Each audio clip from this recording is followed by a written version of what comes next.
പ്രവാസ ലോകത്തെ മലയാളി സമൂഹത്തെ സംബന്ധിച്ച് പാസ്പോർട്ടും വിസയും കേവലം യാത്രാരേഖകൾ മാത്രമല്ല, അവരുടെ ജീവിതത്തിന്റെയും ഉപജീവനത്തിന്റെയും സുരക്ഷാ കവചങ്ങൾ കൂടിയാണ്. അതുകൊണ്ട് തന്നെ ഇത്തരം രേഖകളുമായി ബന്ധപ്പെട്ട അടിയന്തര ആവശ്യങ്ങൾ വരുമ്പോൾ പ്രവാസികൾ സ്വാഭാവികമായും വലിയ ആശങ്കയിലാകാറുണ്ട്. ഈ ആശങ്കയെയും വ്യഗ്രതയെയും ചൂഷണം ചെയ്യാൻ ചില തട്ടിപ്പ് സംഘങ്ങൾ രംഗത്തിറങ്ങിയിരിക്കുന്നു എന്നതാണ് യുഎഇയിൽ നിന്നുള്ള ഏറ്റവും പുതിയ വാർത്തകൾ സൂചിപ്പിക്കുന്നത്. പാസ്പോർട്ട് പുതുക്കൽ, വിസ സ്റ്റാമ്പിംഗ്, സർട്ടിഫിക്കറ്റ് അറ്റസ്റ്റേഷൻ തുടങ്ങിയ സേവനങ്ങൾക്ക് അപ്പോയിന്റ്മെന്റുകൾ എടുത്തു നൽകാമെന്ന വ്യാജേന വലിയ തുക തട്ടിയെടുക്കുന്ന സംഘങ്ങൾക്കെതിരെ യുഎഇയിലെ ഇന്ത്യൻ നയതന്ത്ര കാര്യാലയങ്ങൾ കർശനമായ ജാഗ്രതാ നിർദ്ദേശമാണ് പുറപ്പെടുവിച്ചിരിക്കുന്നത്. പുതിയ ഭരണപരമായ മാറ്റങ്ങളുടെ പശ്ചാത്തലത്തിൽ ഉടലെടുത്ത താൽക്കാലിക സാഹചര്യങ്ങളെയാണ് ഈ ചൂഷകർ തങ്ങളുടെ ലാഭത്തിനായി ഉപയോഗിക്കുന്നത്.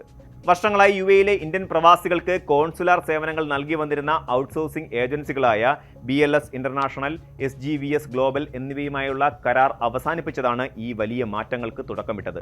ജൂലൈ 1 മുതൽ ഈ ഏജൻസികൾ വഴിയുള്ള സേവനങ്ങൾ പൂർണ്ണമായും നിർത്തലാക്കപ്പെട്ടു. യഥാർത്ഥത്തിൽ ഈ സേവനങ്ങൾ കൈകാര്യം ചെയ്യുന്നതിനായി അൽഹിന്ദ് ഗ്ലോബൽ സർവീസസ് എന്ന പുതിയ ഏജൻസിക്ക് കരാർ നൽകിയിരുന്നതാണ്. എന്നാൽ കരാർ ലഭിക്കുന്നതിനായി രംഗത്തുണ്ടായിരുന്ന മറ്റ് 2 ഏജൻസികൾ ഡൽഹി ഹൈക്കോടതിയെ സമീപിച്ചതിനെ തുടർന്ന് ഈ വിഷയം ഇപ്പോൾ കോടതിയുടെ പരിഗണനയിലാണ്. നിയമപരമായ ഈ തടസ്സം കാരണം പുതിയ ഏജൻസിക്ക് പ്രവർത്തനം ആരംഭിക്കാൻ സാധിക്കാതെ വരികയും ഇതേ തുടർന്ന് അബുദാബിയിലെ ഇന്ത്യൻ എംബസിയും ദുബായിലെ ഇന്ത്യൻ കോൺസുലേറ്റും ഈ സേവനങ്ങൾ നേരിട്ട് ഏറ്റെടുക്കാൻ നിർബന്ധിതരാവുകയുമായിരുന്നു.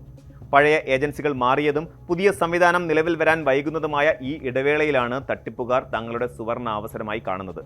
എംബസിയിൽ നിന്നോ കോൺസുലേറ്റിൽ നിന്നോ അപ്പോയിന്റ്മെന്റ് ലഭിക്കുക പ്രയാസകരമാണെന്നും തങ്ങൾ വഴി മാത്രമേ പെട്ടെന്ന് കാര്യങ്ങൾ നടക്കൂ എന്നും വിശ്വസിപ്പിച്ചാണ് ഇവർ പ്രവാസികളെ സമീപിക്കുന്നത്. സോഷ്യൽ മീഡിയ വഴിയും മറ്റനധികൃത പരസ്യങ്ങൾ വഴിയും വ്യാജ അപ്പോയിന്റ്മെന്റ് വാഗ്ദാനങ്ങൾ നൽകി ആളുകളിൽ നിന്ന് അമിത തുക ഈടാക്കുന്ന പ്രവണത വ്യാപകമായി ശ്രദ്ധയിൽപ്പെട്ടിട്ടുണ്ട്. പലപ്പോഴും സാധാരണക്കാരായ പ്രവാസികൾ ഔദ്യോഗിക അറിയിപ്പുകൾ ശ്രദ്ധിക്കാതെ ഇത്തരം ഏജന്റുമാരുടെ കെണിയിൽ വീണുപോവുകയാണ്. എംബസിയുടെയോ കോൺസുലേറ്റിന്റെയോ പേര് ദുരുപയോഗം ചെയ്ത് നടത്തുന്ന ഇത്തരം പ്രചാരണങ്ങൾ പൂർണ്ണമായും വ്യാജവും ശിക്ഷാർഹവുമാണെന്ന് അധികൃതർ വ്യക്തമാക്കുന്നു. പ്രവാസികളുടെ ബുദ്ധിമുട്ടുകൾ ഒഴിവാക്കുന്നതിനായി ഇന്ത്യൻ നയതന്ത്ര കാര്യാലയങ്ങൾ ഇപ്പോൾ തികച്ചും വ്യവസ്ഥാപിതമായ മാർഗങ്ങളാണ് സ്വീകരിച്ചിരിക്കുന്നത്. പുതിയ കരാർ സംബന്ധിച്ച കോടതി വിധി വരുന്നതുവരെ പാസ്പോർട്ട്, വിസ അറ്റസ്റ്റേഷൻ സേവനങ്ങൾ എംബസിയും കോൺസുലേറ്റും സ്വന്തം കാര്യാലയങ്ങൾ വഴി നേരിട്ടാണ് നൽകുന്നത്. തുടക്കത്തിൽ അപ്പോയിന്റ്മെന്റുകൾ ഇല്ലാതെ നേരിട്ടെത്തുന്നവർക്ക് വാക്ക്-ഇൻ സേവനം നൽകിയിരുന്നുവെങ്കിലും അമിതമായ തിരക്ക് നിയന്ത്രിക്കുന്നതിനും പ്രവാസികളുടെ സുരക്ഷ ഉറപ്പാക്കുന്നതിനുമായി ഇപ്പോൾ ഓൺലൈൻ അപ്പോയിന്റ്മെന്റ് നിർബന്ധമാക്കിയിട്ടുണ്ട്. ഏറ്റവും പ്രധാനപ്പെട്ട കാര്യം, ഈ അപ്പോയിന്റ്മെന്റുകൾ ബുക്ക് ചെയ്യുന്നതിന് യാതൊരുവിധ ഫീസും ആർക്കും നൽകേണ്ടതില്ല എന്നതാണ്. ഔദ്യോഗിക വെബ്സൈറ്റ് പോർട്ടൽ വഴി പ്രവാസികൾക്ക് തികച്ചും സൗജന്യമായി നേരിട്ട് അപ്പോയിന്റ്മെന്റുകൾ സ്വന്തമാക്കാവുന്നതാണ്.